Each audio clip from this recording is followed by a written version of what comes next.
नमस्कार. हितगुजमध्ये आपले मनापासून स्वागत आहे. आज आपण जीवन म्हणजे काय आणि या जगण्यावर कसे शतदा प्रेम करावे हे पाहणार आहोत. जीवन जगताना माणसं दुःखाचा निश्वास टाकतात. सहज एखाद्या माणसाला विचारले, क्यों भाई क्या हाल है? तर लगेच उत्तर देतो, बस हाल तो यही है कि अब तक मैं जिंदा हूँ. जीवनाचा अर्थ नक्की आहे तरी काय? जीवन म्हणजे हिरव्यागार कोवळ्याशार पातीचं वाऱ्याच्या झुळकेवर लवलपण. काळ्याभोर ढगातून पडणाऱ्या पावसाप्रमाणे इतरांवर प्रेमाची बरसात करणं म्हणजे जीवन. ताऱ्याप्रमाणे त्यांच्या लुकलुकण्याप्रमाणे हसत हसत जगणं म्हणजे जीवन. भुंड्या माळावर, ओसाड वाटेवर, काटेरी झुडपात फुलणारा निवडुंग म्हणजे जीवन. रणरणत्या उन्हात सावली देणारा वटवृक्ष म्हणजे जीवन. एकमेकांना आधार देणं, मार्ग दाखवणं म्हणजे जीवन. रडणाऱ्या व्यक्तीला हसवणं, त्या व्यक्तीच्या गाली हास्य फुलवणं म्हणजे जीवन. मोरपिसासारखा रंगीबेरंगी पिसारा म्हणजे जीवन. पण जीवनाचा अर्थ जेव्हा आचार्य अत्रेंना गवसला तेव्हा ते उद्गारले, जीवन म्हणजे प्रचंड मौज. तर मंगेश पाडगावकर म्हणतात, या जन्मावर या जगण्यावर शतदा प्रेम करावे. एक धागा सुखाचा, 100 धागे दुःखाचे. तर तुकाराम म्हणतात, सुख पाहता जवा एवढे, दुःख पर्वताएवढे. या सगळ्या मागचा सूर आहे तरी काय? जीवन म्हणजे दुःख, वैफल्य, निराशा हे तर का?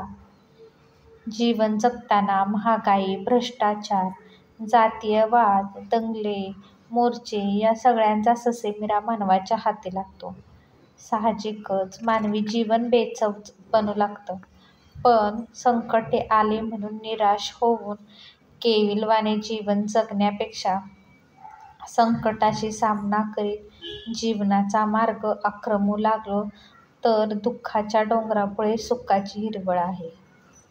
निसर्गातील 6 ऋतूंचा सोहळा आपणाला जीवनाचा अर्थ देत असतो ना. फुले सुगंधाचे निश्वास टाकतात, ते आपलं मन मोहरून टाकण्यासाठीच. त्यांना माहीत असते की आपले जीवन म्हणजे अळवावरच्या पाण्यासारखं नियतीच्या हलक्या झोक्यानं सरकन ओसरून जाणारं असतं. म्हणून का ती फुलत नाही? मानवाला तर कित्येक वर्षे आयुष्य आहे, मग त्याने दुःखाचे निश्वास का टाकावेत? वेळ झाली की डौलदार हिरवेगार झाडही पर्णहीन होतं. पण शिशिर संपताच वटलेल्या झाडालाही नवीन पालवी फुटतेच की. जीवनाचंही तसंच आहे. दुःखाचा शिशिर संपताच सुखाचा वसंत सुरू होतो आणि आयुष्याचा वटवृक्ष पुन्हा फुलारू लागतो.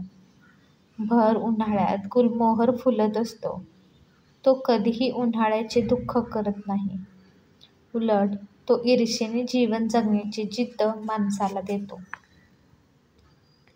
माणसाचे जीवन त्रिकोणी आहे. बालपण, तारुण्य, वार्धक्य. बालपणात उत्कंठा असते म्हणून आपण विश्वाचा आनंद मुठीत भरून लुटतो. आयुष्याची ती एक सकाळ असते. प्राजक्तासारखी फुललेली तो काळ वसंत ऋतूचा, आनंद लुटण्याचा काळ.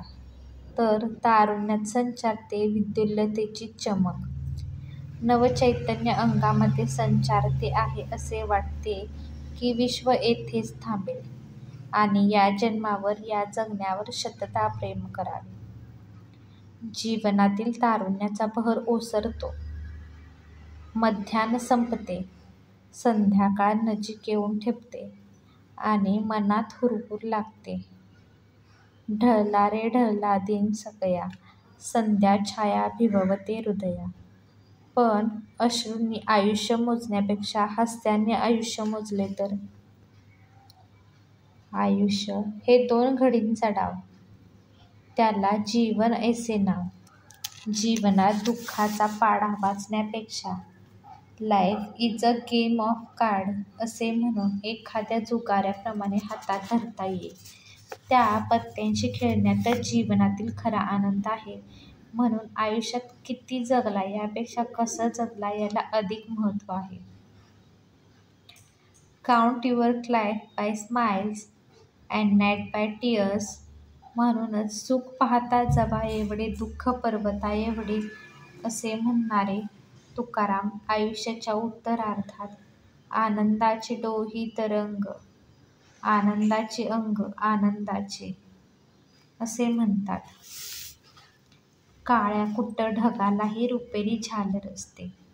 दुःख असूनही जीवनी सुखाचे वास्तव्य असते.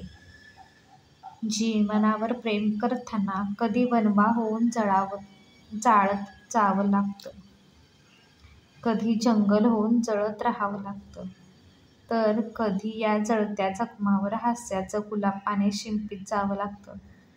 तरच जीवनाचा खरा अर्थ आपणास उमजतो.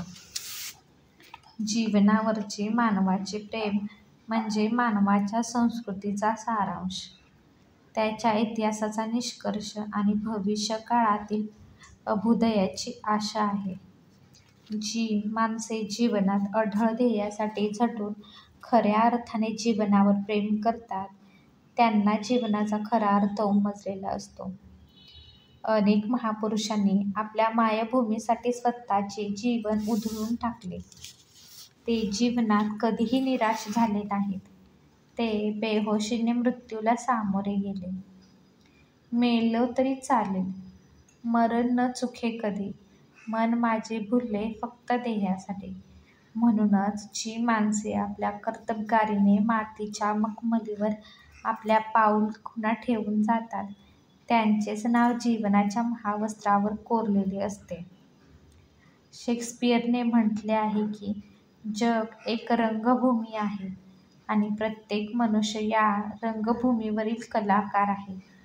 त्यामुळे आपण आपली भूमिका कशी अजरामर करायची हे आपल्या हाती आहे.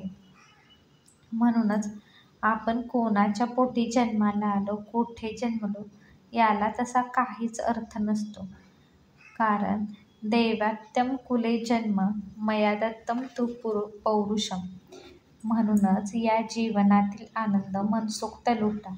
दुःखामध्येही सुख शोधण्याचा प्रयत्न करा. आत्मविश्वासाने, श्रद्धेने जीवन जगण्यास शिका. कारण जीवन हीच आपली कर्तव्यभूमी आहे.